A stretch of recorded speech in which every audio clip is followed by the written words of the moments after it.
양육 환경에서 어떤 정서적인 충족감을 누구나 그런 욕망이 있잖아요. 애착을 받고 싶고 사랑받고 싶고 보살핌 받고 싶은 욕구가 있는데 그런 게 이제 어떤 이유에서든 잘 충족이 되지 않는 어린 환경을 겪어오신 분들은 이런 마음속에 결핍감이 좀 남아 있어요.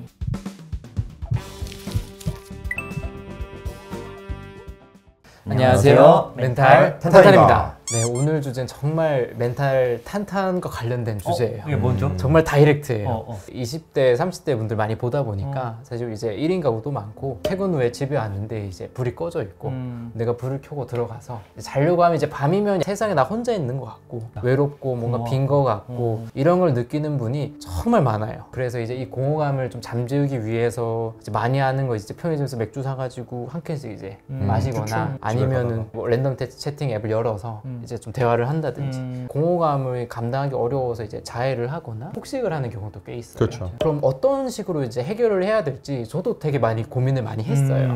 오늘 제가 고민한 부분들을 좀 정리를 했고 경한 공허감, 중간 정도의 공허감, 이제 정말 이거는 공허감이 너무 심하다 이랬을 때 각각 이제 대처법을 마련을 했으니까요. 보시고 좀 도움이 될 만한 것들을 한번 시도해보는 것도 나쁘지 않을 것 같습니다. 첫 번째는 인스타 보다가 갑자기 쇼펜하우어 얼굴이 나오면서 삶이 괴로우면 그냥 평소보다 더 많이 먹고 더 많이 자라. 그래서 제가 환자분들한테 말씀드리는 거거든요. 그냥 빨리 주무시는 게 낫다. 맞아. 이 공허하고 할 때 이제 감성적이 되고 할 때 깨어나 봐야 득될 게 없다. 그래서 저도 이 책을 살펴봤거든요. 그래서 쇼펜하우어 아포리즘이라고 하는 책이 있었는데 쇼펜하우어는 이제 잘 먹고 잘 자고 일찍 일어나는 것이 이런 자기 혐오를 극복하는 가장 좋은 해결법이다. 아무래도 이제 컨디션이 안 좋을 때 이런 생각이 많이 드니까 차라리 괴롭다면 평소보다 더 많이 먹고 잘 먹고 이제 잘 자라 이렇게 좀 얘기를 했었고요. 저희가 컨디션에 따라서 우리 생각이 좀 달라지는데 아무래도 밤이 여러 자극도 없어지고 그죠. 그러니까 내 생각에 집중을 하게 되는데 하루 중에 이제 밤이 제일 우리가 피곤할 때잖아요. 그러니까 피곤해서 컨디션이 안 좋아질수록 부정적인 생각이 많이 드는데 거기에 딱 집중하기 좋은 거죠. 밤은 깊어질수록 점점 부정적인 생각이 꼬리에 꼬리를 물고 나타나니까 저도 차라리 빨리 이럴 때는 일찍 주무시는 게 낫다. 자해가 심하거나 아니면 폭식이 있거나 이런 분들도 피로시약을 좀 드시면서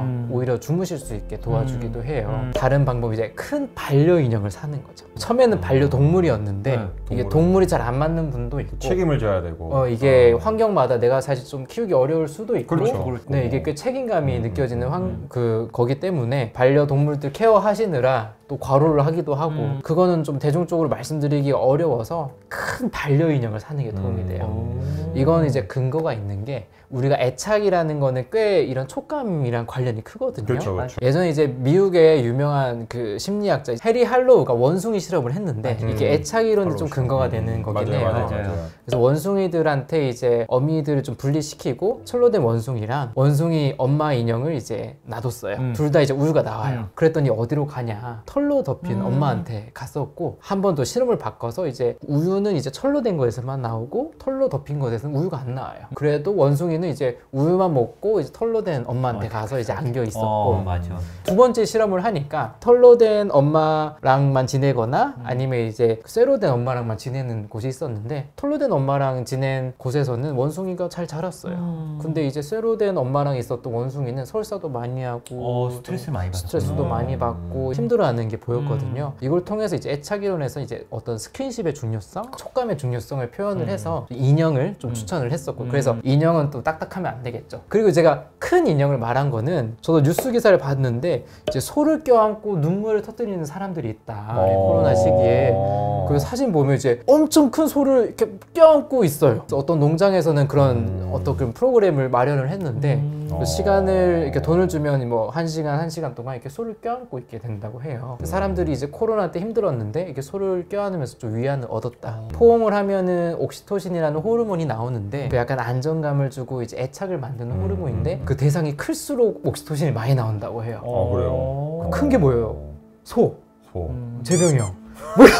부부 같은 사람이 이상형인 사람도 있는 것처럼. 그렇네. 네. 그래서 그런 안정감을 주는 거를 좀 놓거나 구조적으로 그게 힘들면은 담요도 사실 괜찮아요. 저희 심리 치료 기법 중에 하나에서는 이제 환자 공허감을 많이 느낄 때는 이제 진료실에 폭신폭신한 담요를 이렇게 둘러드려라 이렇게 하기도 하고, 그래서 집에서도 이렇게 좀 싸매고 있으면 좀 안정감이 느껴지기도 하고. 이게 두 번째 방식이고요. 이 담요 인형 갖고 안 된다. 이제 정말 이분들은 저희가 사실 상담이 좀 필요한 분들인데, 이 정도의 공허감이 느껴지는 경우는 내 안에 약간 이제 어린 시절에 어떤 애착에서 안 좋은 경험을 했던 경험이 있는 분들이 있어요. 양육 환경에서 어떤 정서적인 충족감을, 누구나 그런 욕망이 있잖아요. 애착을 받고 싶고 사랑받고 싶고 보살핌 받고 싶은 욕구가 있는데, 그런 게 이제 어떤 이유에서든 잘 충족이 되지 않는 어린 환경을 겪어오신 분들은 이런 마음속에 결핍감이 좀 남아있어요. 들어가 보면 이제 어렸을 때 그 취약한 어린 마음이 있거든요. 그렇죠. 그래서 울고 있거나 공허하거나 누구에게 보살핌 받고 싶어하는 아이가 마음속에 있기 때문에 그 아이의 마음이 나올 때마다 그런 공허감이 확 느껴지는 거예요. 세상에 혼자 있는 것 같고, 아무도 나를 이해해주지 못할 것 같고, 나를 위로해주지 못할 것 같고, 이러한 큰 결핍감이 있을 때, 그때는 사실 이제 상담을 하면서 저희가 쓰는 기법 중 하나인데, 마음속으로 이제 눈을 뜨셔도 되고 눈을 감으셔도 돼요. 그래서 마음속에 그 공허감을 느끼는 나의 어린 시절, 이렇게 좀 울고 있는 아이를 이제 어른이 된 내가 가거나,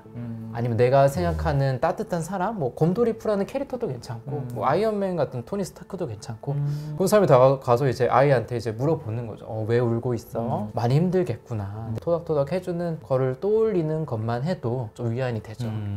학대의 기억이 있으시면은 혼자 하시는 건 추천드리진 않아요. 이게 그렇죠. 너무 압도될 수 있기 때문에 예. 만약 혼자 하는 게 어렵다면 상담을 가면서 상담 선생님이랑 이제 상담 시간에 같이 이걸 다뤄보는 것이 사실 좀 도움이 될 것 같습니다. 사실 내가 애정이라는 것도 내가 받아보면서 이제 모델링을 하는 건데, 그렇죠. 그런 걸 잘 받아보지 못했을 때 이게 잘 안 돼요. 나는 어떻게 아이를 모르니까. 위로를 해줘야 될지 하라고 하는데 어떻게 해야 될지 모르는 맞아요. 거예요. 저희도 이제 상담에서 해주는 것들은 어떻게 보면 치료자가 그거를 좀 해주면서 한번 모델링을 할 수 있게 해주는 거죠. 내재화가 어떻게 보면 진료실에서 의사와 이제 환자의 관계를 일상에서 재현할 수 있다면, 그리고 이제 내재화가 돼서 이제 그렇게 치료하고 또 그런 아이를 보듬어주고, 나중에는 스스로가 그런 관계를 또 다른 사람과 또 해주는. 그럼 치료자가 계속 대화를 하면서 내재화가 되면 내가 혼자 집에 외로울 때도 그 치료자나 아니면 그때 들은 걸 떠올리면서 맞아요. 아이를 위로해주는 걸 할 수 있는 거죠. 그러니까요. 저는 중요한 이슈라고 생각이 들어서 맞아요. 이번에 맞아요. 이렇게 컨텐츠를 만들어 봤습니다. 그리고 이렇게 보면서 혹시 궁금하신 점이나 그런 부분들이 있으면 댓글로 달아주시면 저도 보고 다시 컨텐츠 만들도록 하겠습니다. 시청해주셔서 감사합니다. 감사합니다. 감사합니다.